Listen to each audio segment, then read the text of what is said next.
Hi, this is Stuart Weems and welcome to the Investopoly podcast. My goal is to give you simple, easy to understand strategies, insights and tips to help you master the game of building wealth.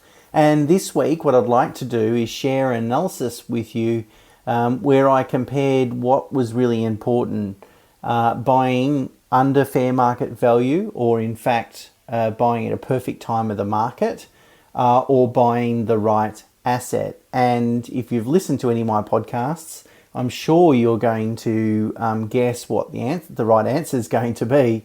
But it's important to always, in my view, adopt evidence-based strategies. That is, you shouldn't need to rely on someone's opinion about what is the best thing to do. That most strategies and methodologies can be proven, often with very simple math. And that way you can put your reliance on the evidence rather than the person sharing their opinion. And that's evidence-based investing, which I'm a big fan of. And I don't give any advice to clients unless there's an overwhelming body of evidence that demonstrates if we take that course of action, we're going to be very comfortable with the returns. So the price that you pay for an investment property only matters if you buy the wrong asset. So let me say that again. The price that you pay for an investment, so that is whether you pay fair market value or whether you get yourself a deal and you're able to pay $20,000 less than fair market value, only matters if you buy the wrong asset. Because an investment grade asset will in the long run mask any purchasing mistakes. And that's why I always counsel clients to focus on the quality of the asset, as that's the most important thing. Now, of course, most of us don't want to overpay for an investment property. I mean, that's just common sense, right? But I think the desire to avoid making a mistake, so overpaying, is driven by two things, ego and misinformation. The ego thing is that you'd feel like a complete idiot if you bought a property today and then prices dropped by $50,000 overnight, or over a week or over a very short period of time, because you think, oh my God, I just bought just before prices fell and I could have ended up saving myself some money. No one likes to feel stupid, and that's why we start telling ourselves a bit of a story that actually the price that we pay for an asset is a reflection on how smart and astute we are as investors. The misinformation part is really the misinformation that actually we think it matters. We think it actually matters that if I can go and buy a property and my negotiating is so good that I save $50,000 on what I otherwise would have paid, we tell ourselves a story that's actually going to increase our investment returns. Well, of course it will, but it won't increase investment returns materially. So what I did is I did some financial analysis, of course, because that's what I like to do in everything that I look at. And so if you're not a numbers person, I question why you're listening to this podcast in the first place. But anyway, what I did is I compared the scenario of investing in a $750,000 property, borrowing the full cost, including stamp duty, so you're not putting any of your own cash into the acquisition initially, you're using all the bank's money, holding that asset for 20 years and then selling, paying selling costs, capital gains tax, so forth. And then what I did is worked out what is the compounding annual growth rate as a result of making that investment. Of course, the only cash that you really contributed towards the investment is the holding costs. That is that the net rental income typically isn't enough to pay for the interest costs, the servicing costs, so it takes some money out of your pocket every month or year, and that's really the cash that you're contributing towards the investment. And then what I did is I altered two variables. The first one is the price that you paid for that asset, whether you paid exactly its intrinsic value, or whether you paid, say, 10% less than its intrinsic value, or 10% too much. So it's really, the first variable is how well did you do in terms of pricing. And then the second variable I varied was the average capital growth rate over that 20-year period. And essentially what it demonstrated is that if you purchase an asset with, say, 3% capital growth, then the price that you pay for the asset is very sensitive. Has a large impact on your overall return in the long run.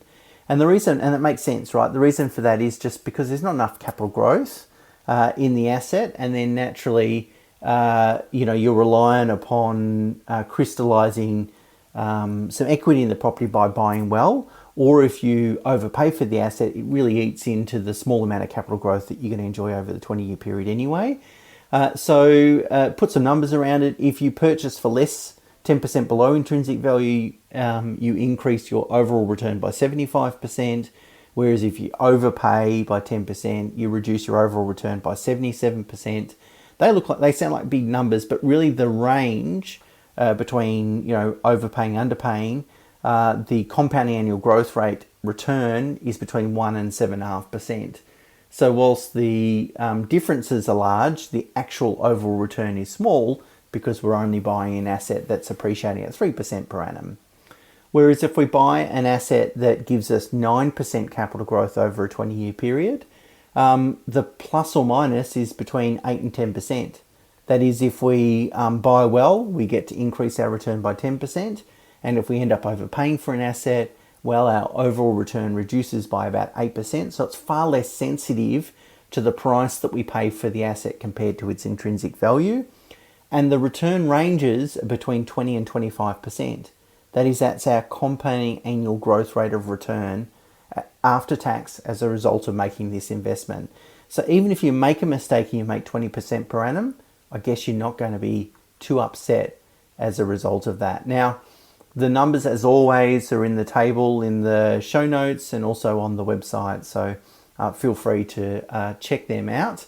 And I used a few different scenarios, 5, 7, 9, 3% capital growth rate, and I varied them over that time. So it just makes sense that the best way to mitigate risk is by leveling up on quality. So that is, if you do make an accidental small mistake on either buying at the wrong time or paying a little bit too much for the asset, as long as you get the right asset, in the long run, your returns will be fantastically well and probably not materially impaired by your initial mistake. Now, adapting a quote that Warren Buffett has made, this is what I would say. I would much prefer to buy a great asset at a fair price than a fair property at a great price. And that's really important because it's that value of the quality or the underlying quality of asset. See, buying well or overpaying will only impact your investment returns in 1 year. It's a one-off event. Whereas the quality of the asset will impact your returns each and every year.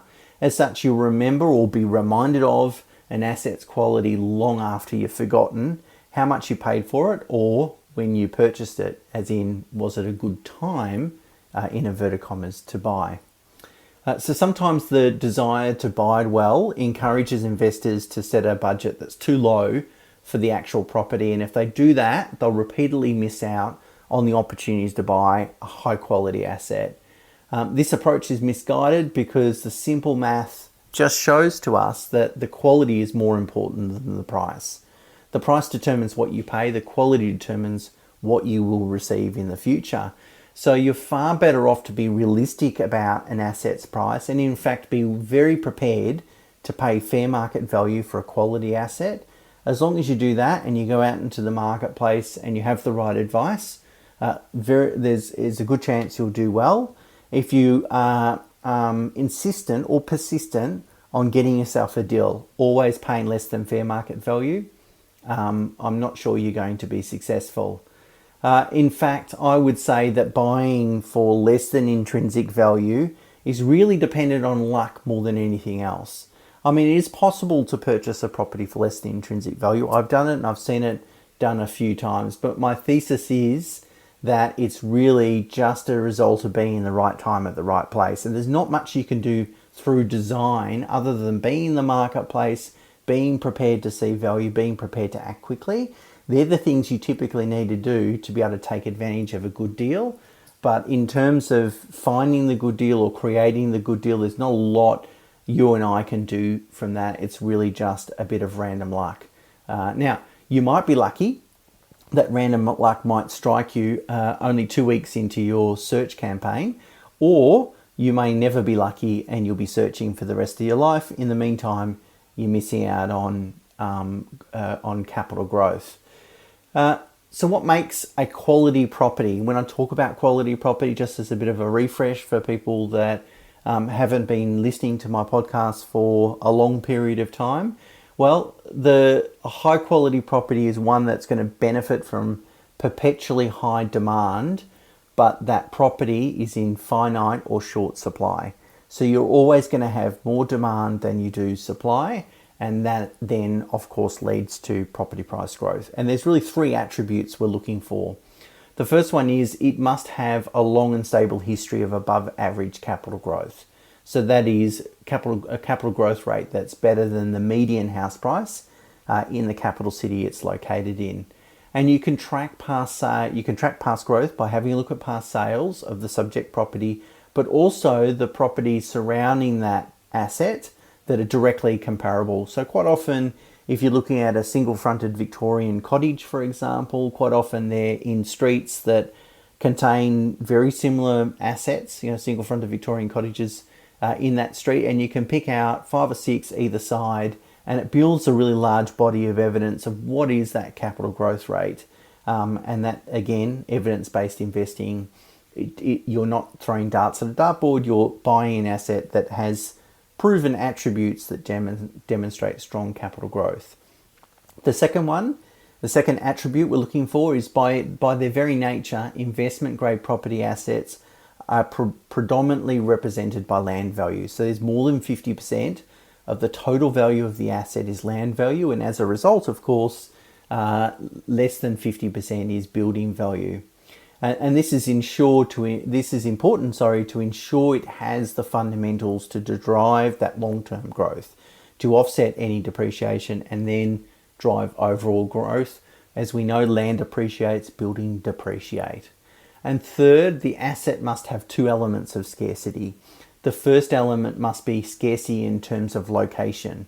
So it's in a location that's highly desirable without any supply of vacant land in close proximity. I would say in sort of 10 or 15 minutes drive, very difficult to find a vacant block of land. So that's really the locality. And then secondly, scarcity in dwelling style. So it must be scarce.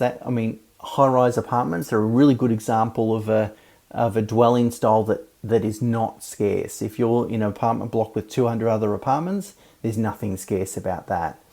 But small blocks of apartments built in the 1970s or prior, for example, 8 on a block, that's an example of a scarce asset.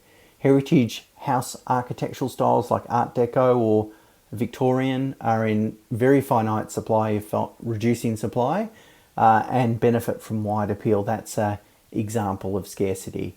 So really you want that long history of capital growth, you want a strong land value component, and then you want scarcity in terms of locality and architectural style. That's what makes, those 3 attributes make a high quality or investment grade asset.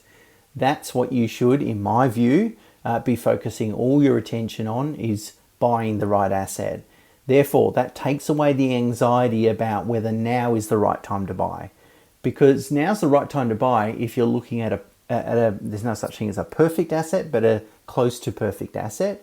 If you're looking at that and you can buy it for a fair market value, then now is absolutely the right time to buy. If there aren't any investment grade assets in the locations that you're looking at, then now is not the right time to buy. And I posit that is what we all should be thinking about. And I posit that because the basic math proves that is the key criteria we need to get right. And even if we purchase today and prices drop by 10% tomorrow, I think it's highly unlikely, but even if they do, we know the simple math proves that it's really not going to have a big impact on our overall returns. So as always, there's more information on the blog on the website and the show notes in the podcast. If you enjoy the podcast, I'd love for you to rate it on Apple or whatever you're using to listen to this. More ratings, the better, of course, and I enjoy getting the feedback. And until next week, bye for now.